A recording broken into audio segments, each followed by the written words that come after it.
JAOZ Made in America by Michael Eric Disson. Explore JAOZ's impact on culture, art, and music through this biography. Although it's not written by JAOZ himself, Michael Eric Disson's reflection on the rapper's life and work nonetheless offers readers a uniquely personal exploration.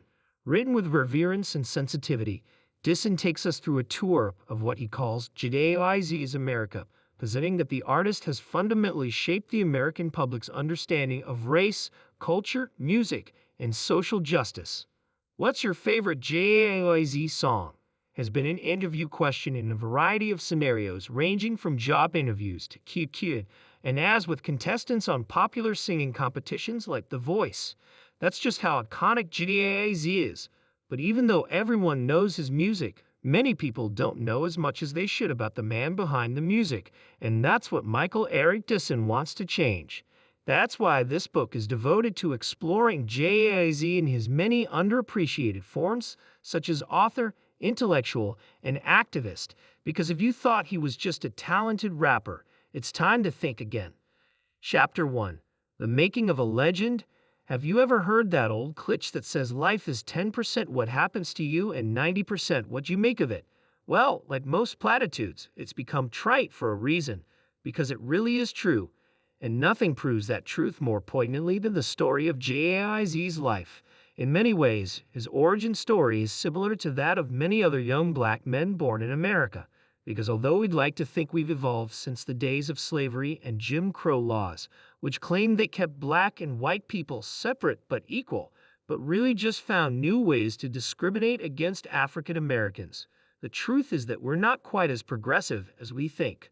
Thanks to generations of systematic discrimination, our nation's system is still biased against black people in far too many ways, and the far-reaching impact of slavery means that black people didn't have the same opportunity to form generations of old money in the same way as their white counterparts, many of whom have a better start in life because they can draw on their family's history of money or privilege or both. As a result of this intrinsic inequality, too many black kids grow up in homes where their parents are working multiple jobs as they struggle to make ends meet, and this disadvantage often has a detrimental impact on their early lives. And JAOZ was no different. He was one of 4 kids born to a single mom who was doing her best to provide for them all on her singular, limited income. This disadvantage motivated a young JAOZ to use his intelligence to help his mom and make money, and he did so in the way that was most accessible to him at the time, by selling crack cocaine.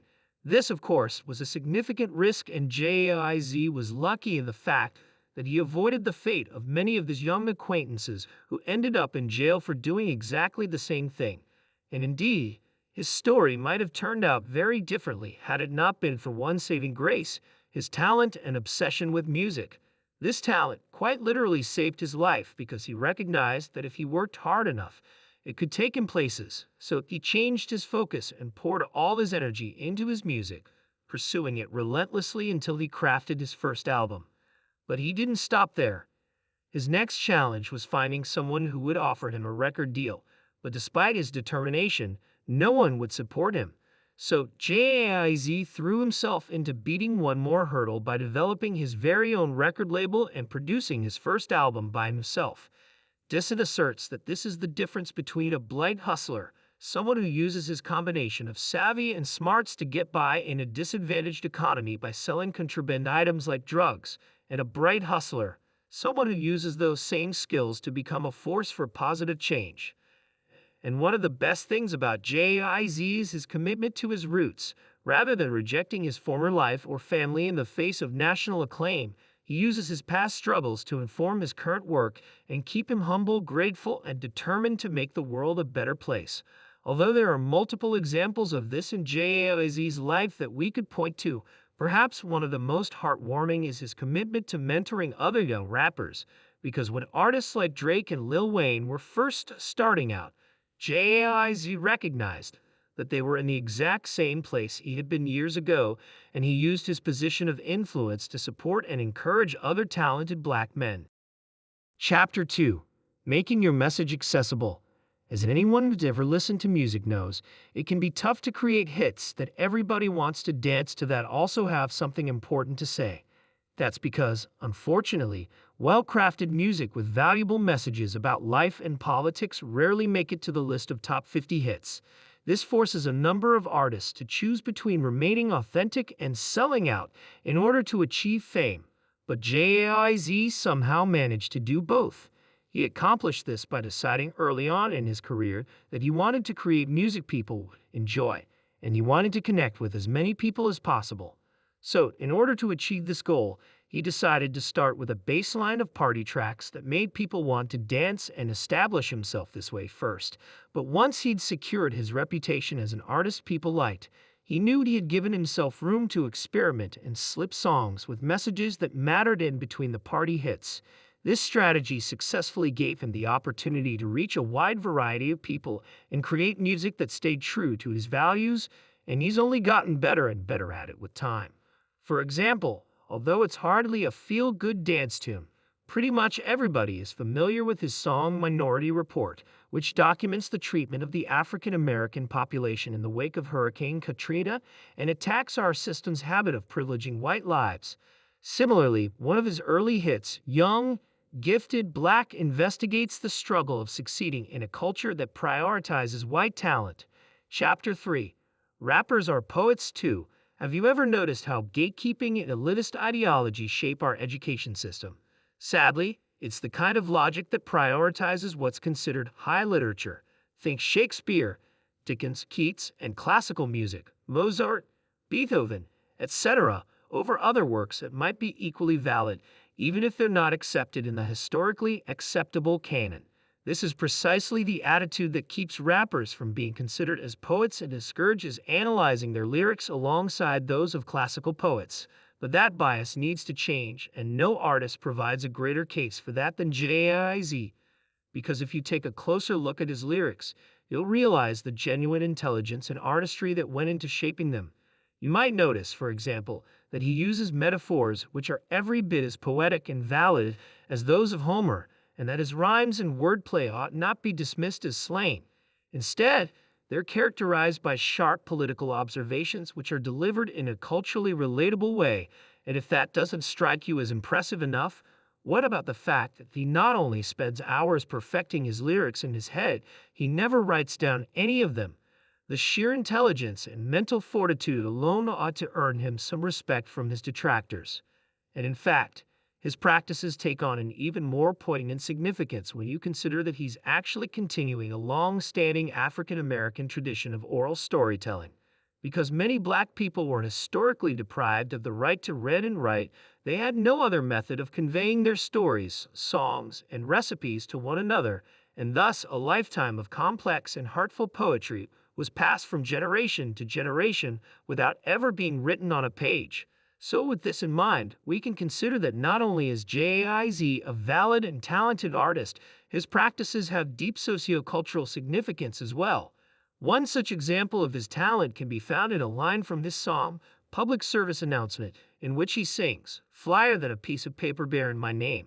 Although it might sound like nothing more than casual slang, devoid of anything beyond surface meaning, in reality, it's a complex metaphor carrying a variety of themes. For one thing, the paper flyers that promote shows are highly significant in hip-hop culture because in the early 70s, this visual artistry defined the budding genre's aesthetic. So on one level, Jay-Z is paying homage to the roots of his music and the artists who have come before him.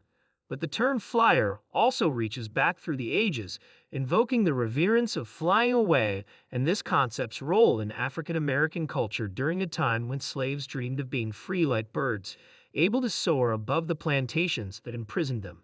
And lastly, it moves forward to connect with contemporary audiences by invoking the modern connotation of the word fly, which means to look cool. As you can see from this brief analysis, lyrics that can incorporate 3 different meanings and generations in one line are clearly nothing more than pure artistry. Chapter 4. Artist and activist culture cycles through a wide variety of fads, and in our day and age, being kind is one of them. Whether it's by spreading love and acceptances through movements like body positivity, or devoting yourself to a social justice cause.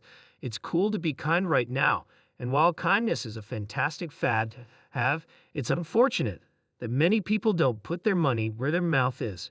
Instead, in keeping with their overall tendency to follow the masses in whatever the latest craze may be, many people, celebrities included, only make a display of kindness because it's cool pretending to care about endangered sea turtles or impoverished children when they're primarily concerned with their efforts getting likes on Instagram. But that's not Jay-Z. Instead, he stands out from the crowd by practicing what he preaches in his lyrics through a genuine and tangible commitment to social justice. In this respect, he sets an example for other celebrities by using his power and influence to connect with fans through social media and draw their attention to the causes that matter to him. And he's continued to use his talent for the written word to make people sit up and take notice by writing opinion pieces for major publications like the New York Times to raise awareness about racial profiling discrimination in the criminal justice system. These examples already set him apart from many who fail to use their platforms to promote change, but Jay-Z continually takes his commitment to excellence one step further by achieving tangible results for good.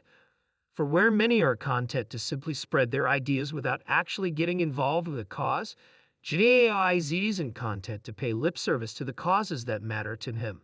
Instead, he's channeled his passion for criminal justice reform into concrete results for young black people who have been unjustly profiled. That's why he founded the Sean Carter Scholarship for Black youth who have been incarcerated at one time or another and who now want to attend college. This initiative directly attacks one of the most insidious inequalities at play in our criminal justice system, because many teens who pass through American correctional facilities are simply spat out onto the streets years later with no money and even fewer resources available for improving their lives. And in addition to his work with this scholarship, he has also funded and produced a documentary dedicated to raising awareness about the story of Kalief Brown. If that name isn't familiar to you, Kalief Brown was a black teenager who was held without a trial at Rikers Island for 3 years after he was accused of taking a backpack. Brown could not afford bail, and so he was remanded for over 1,000 days. During those 3 years of incarceration, Brown spent almost 2 of them in solitary confinement. He was only 16 years old.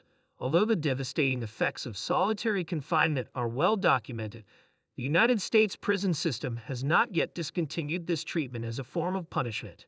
But as barbaric as solitary confinement is for an adult, its effects on a young life can be even more horrific, as Kalief's story shows only too well.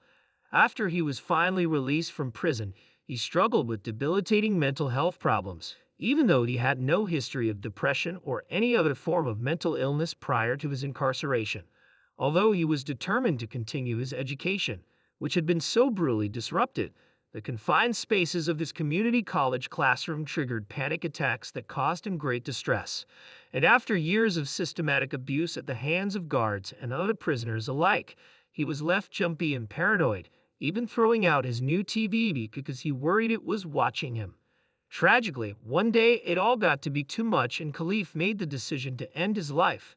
No teenager should ever be forced to deal with that kind of trauma when it is completely preventable, and certainly no young life should end in that way.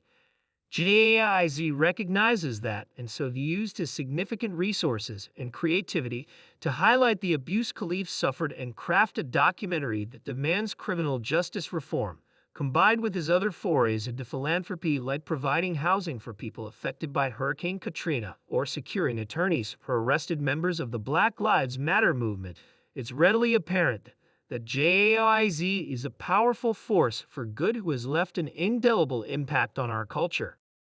Chapter 5. Final Summary. Gatekeeping and elitist attitudes often bar rappers from being critically analyzed as artists and activists in our society. But fortunately, our new generation of scholars, which includes authors like Disson, are campaigning to change that.